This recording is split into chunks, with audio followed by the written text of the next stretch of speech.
compact man, probably no more than 5'6", with his muscular frame rounded off by layers of cold-weather dress. His outer shell was a light, mottled gray pattern that blended with either rock or blown snow. He was wearing a light combat load and watch cap. Like the seal beside him, he was lying on his thinsulite ground pad, the same pad he'd slept on the previous night in the snow cave. It was early afternoon, with the sun full up, but partially blocked by mountain peaks that cast shadows into the valley below. The temperature was still in the teens at the team's location, but they had purposely set their perch where it would always be in the shade. It was colder, but there was no chance of reflected sunlight to disclose their position. "Think he'll show today, Senior Chief?" Nakamura asked. "Today, tomorrow, who knows? Hopefully before our chow and batteries run low. It'll all depend on the weather." He looked at the long valley shadows to gauge the angle of the sun. "Today might be as good as any." The Senior Chief Petty Officer lying next to Nakamura also watched the compound in the shallow valley below, but his view was through the 22X scope married to a very long and sinister-looking rifle. Senior Chief Garrett Walker had been a Navy SEAL for close to 2 decades. As a young petty officer, he'd cut his operational teeth when his platoon went into Afghanistan right after 9/11. He was then deployed to Iraq ahead of the conventional forces during the Iraqi invasion. He had personally been at war with his nation's enemies ever since, primarily in the Middle East and Southwest Asia. Someone had once asked him, someone who was not a Navy SEAL, just how many of these enemies he had killed.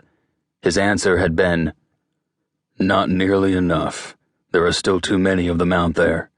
But you can be sure that the ones I've put away had earned a bullet."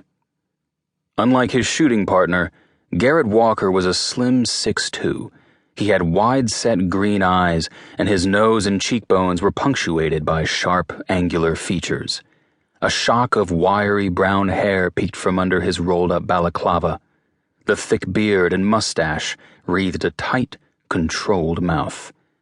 Except for an occasional glance at the sky or the surrounding peaks, his cheek remained welded to the stock of the weapon as he watched through the scope. A short while later, he spoke in a low voice. "Hey, Stanley, get the other guys ready to move. I think we might have a play." Nakamura was watching the compound, as was his team leader, but he had seen nothing. Still, he rolled from his mat and made his way to the snow cave's entrance. Soon the other 2 SEALs were making their way out, blinking in the bright daylight. They carried their weapons and dragged their rucksacks behind them. Without asking questions, they immediately began prepping their gear for travel. This didn't take long, as SEALs on a covert mission like this had to be ready to move at a moment's notice. They returned to the cave and brought out Nakamura's and Walker's rucks. With the gear staged and ready, the 2 SEALs moved to either flank and took up security positions with their M4 rifles. What Garrett Walker had seen, but Stan Nakamura missed, was the slight movement of a man in the compound's small minaret. It was the call to prayer. On cold days, they prayed inside. When the sunlight touched the compound, as it did today, they often came into the courtyard to pray. "They're coming out now," Walker said in the same low, measured voice. "Put the extraction bird on standby and let's get a solution." Nakamura pulled a satellite phone from his vest and made a short call. At a small military outpost outside Jalalabad, 7 Special Operations airmen filed from their tent and made their way across a dirt strip to the lone MH-47 Chinook. The huge rotors of the aircraft drooped sadly as it sat waiting patiently for its crew. Soon the 2 turbines began to spool up, and the rotors, moving slowly at first, gradually gathered speed. The crew made their pre-flight checks and waited as the big helo stood ready, idling on the ground.